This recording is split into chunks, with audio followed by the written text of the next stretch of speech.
This is the story of Amber Glenn.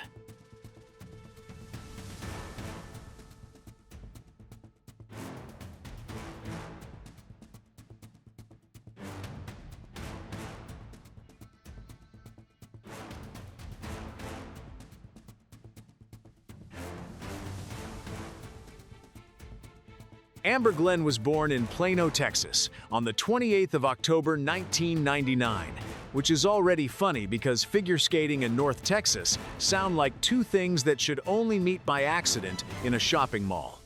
And that is basically what happened. She first got on the ice at around 5 years old at the Stonebriar Center rink in Frisco, where skating started less like a grand destiny and more like a practical escape from the heat. But almost immediately, the family could tell this was not just a fun afternoon hobby. This was the beginning of a child finding the one place where motion, discipline, and emotion all made sense at once. Let's talk about that image for a second. Outside, Texas was doing what Texas does best. Sunlight like a personal attack, parking lots radiating heat, air thick enough to chew. Inside, the rink felt like another planet. Cold air brushing your face, the dull scrape of blades across ice, the echo of music bouncing off the glass, the smell of sharpened steel, wet gloves, and concession stand sugar. And somewhere in that strange frozen bubble, Amber looked less like a kid trying something new and more like someone remembering a language she had somehow always known. That is what makes these early stories so fascinating. Sometimes greatness begins with a coach spotting raw mechanics. Sometimes it begins with a parent pushing a dream. And sometimes it starts because a child steps onto the ice and suddenly moves differently from everyone else, like the body understands the assignment before the brain has even read the instructions. For Amber, skating quickly became more than a pastime. It became structure. It became expression. It became the one place where energy, emotion, and competitiveness could all live in the same body without causing total chaos, which, to be fair, is a rare gift at any age, but especially at 5. And that is how the story starts. Not with fireworks, not with fame, but with a little girl in Texas discovering that her future was waiting in the least Texan place imaginable, a rink in a mall. Because apparently destiny also shops indoors.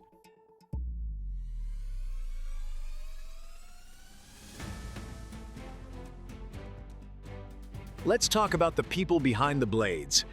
Amber grew up in a close family with her parents, Richard and Kathleen, and her younger sister, Brooke. Her father worked as a police officer in Plano and often took overtime and side work to help fund the brutal costs of competitive skating.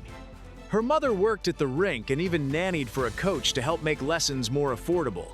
Used skates, secondhand costumes, careful budgeting, quiet sacrifices.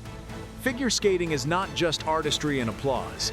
It is also receipts, exhausted parents, and a family deciding together that one kid's dream is worth reorganizing real life around. You cannot make this up, but plenty of skating families unfortunately can. And that is the part casual fans rarely see. They see the dress sparkling under arena lights. They see the camera zoom in after a clean skate. They hear the score. What they do not see is the arithmetic behind the elegance. Ice time, coaching fees, choreography, travel, boots, blades, dresses, physical therapy, gas money, hotel rooms, meals eaten in a rush between sessions. Figure skating has a deeply unserious habit of looking magical while functioning like a beautifully dressed financial emergency. So when Amber stepped onto the ice, she was never skating alone. She was carrying hours her father had worked, favors her mother had traded, and the quiet loyalty of a family that kept saying yes to the next bill, the next drive, the next competition, the next impossible little step. That creates a particular kind of pressure. Not just the pressure to win, but the pressure to make the sacrifice mean something. And yet, there is also love in that structure. A fierce, practical kind of love. The sort that wakes up early, stays late, and learns the language of a sport it may never fully belong to, just so a child gets the chance to try. In Amber's story, talent matters. Of course it does. But family made that talent survivable. which is less cinematic than Destiny maybe, and far more impressive.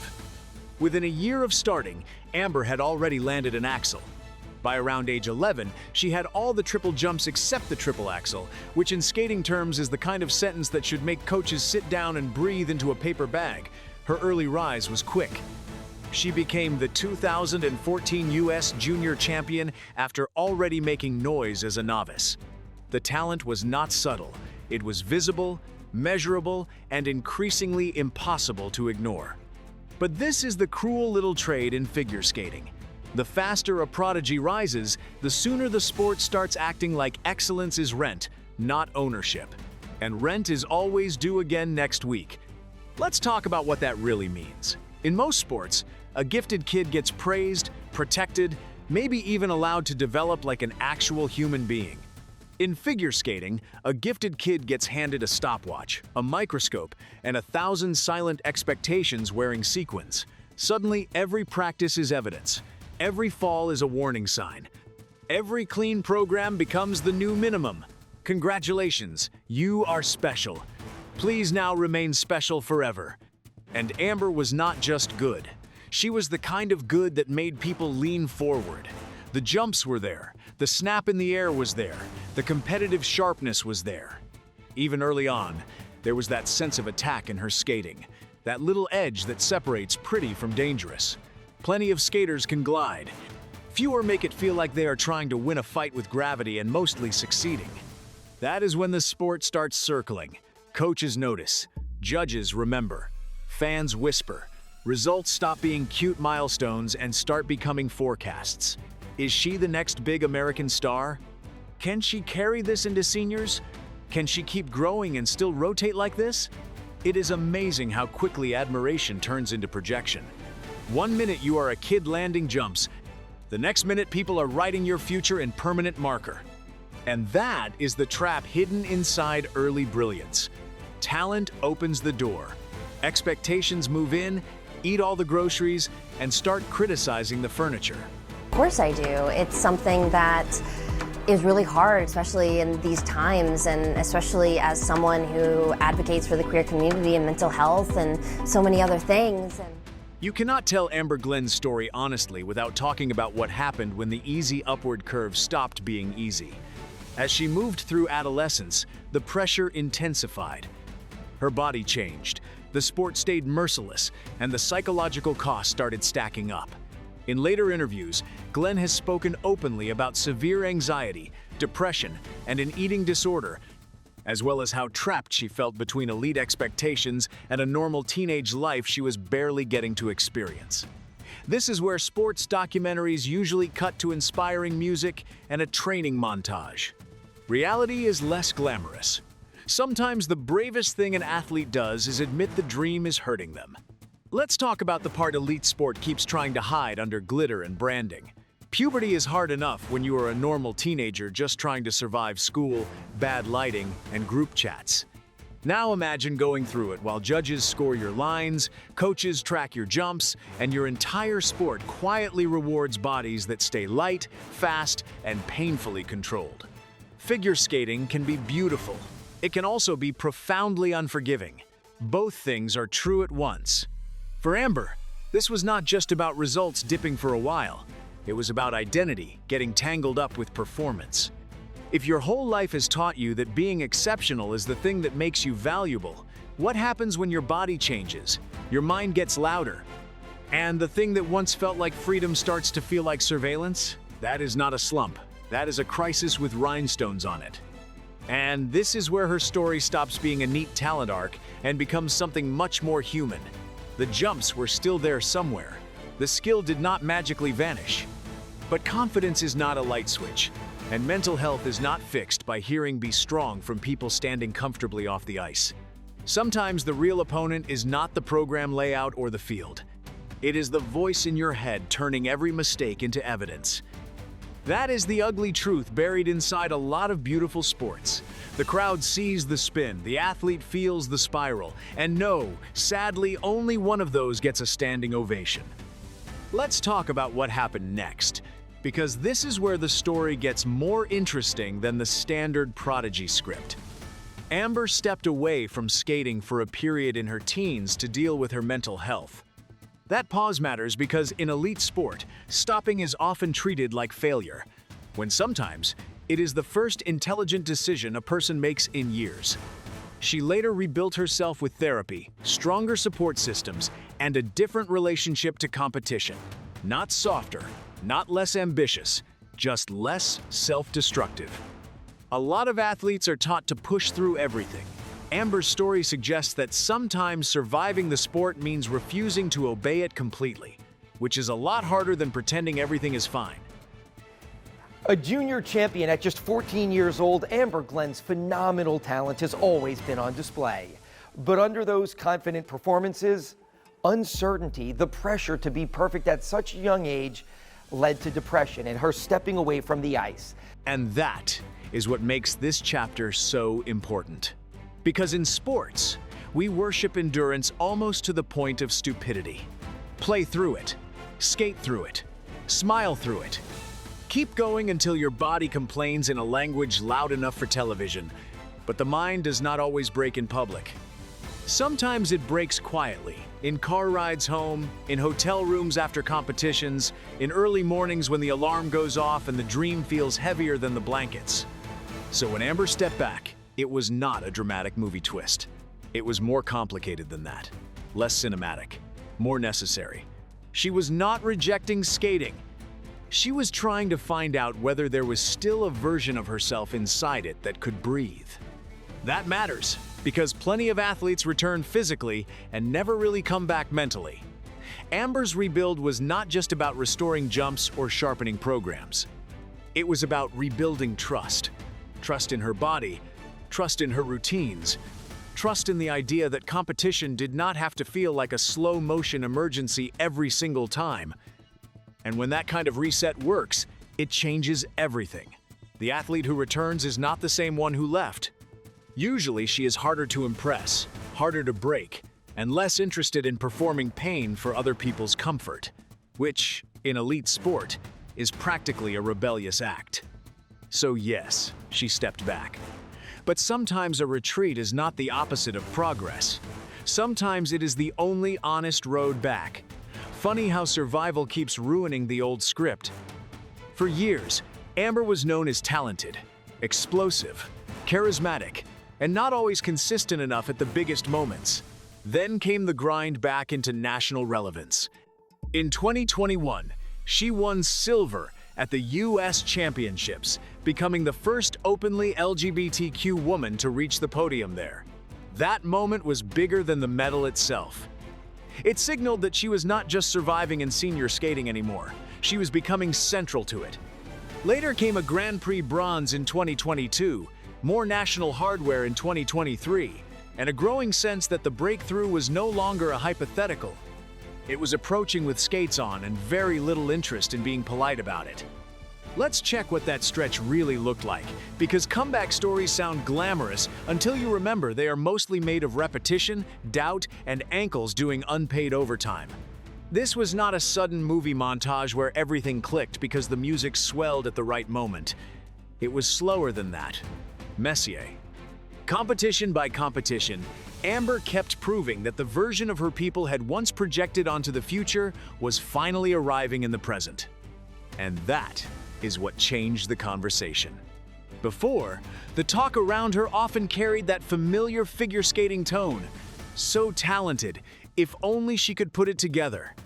Which is sports language for, we enjoy your gifts, but we do not yet trust your timing. Then, piece by piece, that framing started to die. The jumps held, the performances sharpened. The confidence looked less borrowed and more earned. Fans were no longer watching just for potential. They were watching for results. Rivals were no longer facing an unpredictable talent. They were facing a contender. Now we get to the chapter where the almost finally became the actual. Amber won her first U.S. title in 2024, then defended it in 2025, then made it 3 straight in 2026, becoming the first American woman since Michelle Kwan to three-peat nationally. In between, she won the 2024 Grand Prix final and established herself not as a sentimental comeback story, but as a legitimate top-tier force. That is the thing about late bloomers in women's skating. They are treated like miracles when really they are just proof that development does not always follow the sport's favorite teenager script. Adults can be good at things too. Truly scandalous. And that is why this run mattered so much. In figure skating, women are often discussed like produce: too early, too late, peaking, fading, ripe, gone. It is a ridiculous way to talk about human beings, but the sport has been doing it for years. So when Amber kept getting better in her mid-20s, she was not just winning medals. She was quietly arguing with the entire timeline people had built around her. And then, because subtlety is overrated, she started winning enough to make the argument impossible to ignore.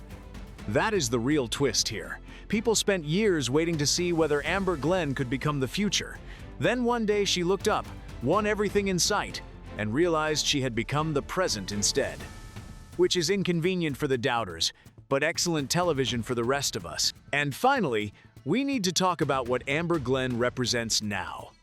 By 2026, she had made the Olympic team, helped the United States win team event gold, and became the first openly queer woman to represent Team USA in Olympic singles figure skating. Her individual event had heartbreak in it, but even that fits the larger truth of her career. Amber Glenn's story is not neat, and that is exactly why it matters. She is not just a champion because she won medals. She is a champion because she stayed long enough to become one on her own terms, in a sport that usually tries to decide your ending for you.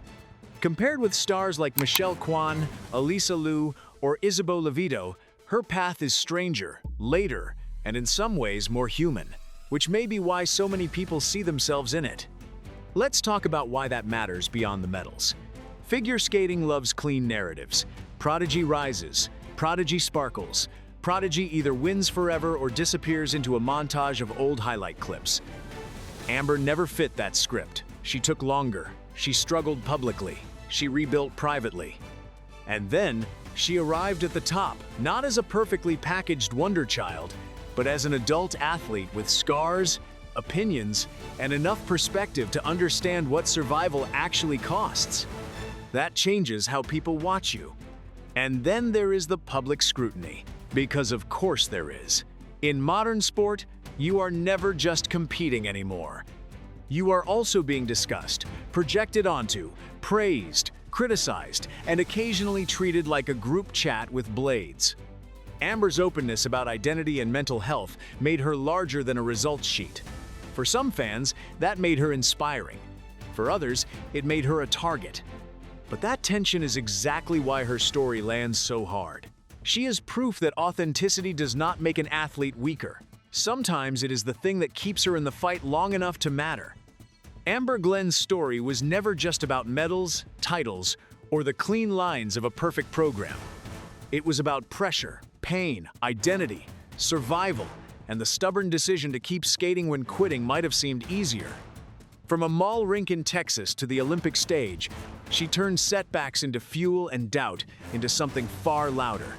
And maybe that is why her story hits so hard. It is not polished, it is real. In a sport that can break people, Amber stayed standing. If you enjoyed this, like and subscribe, because unlike a triple axel, that part should be painless.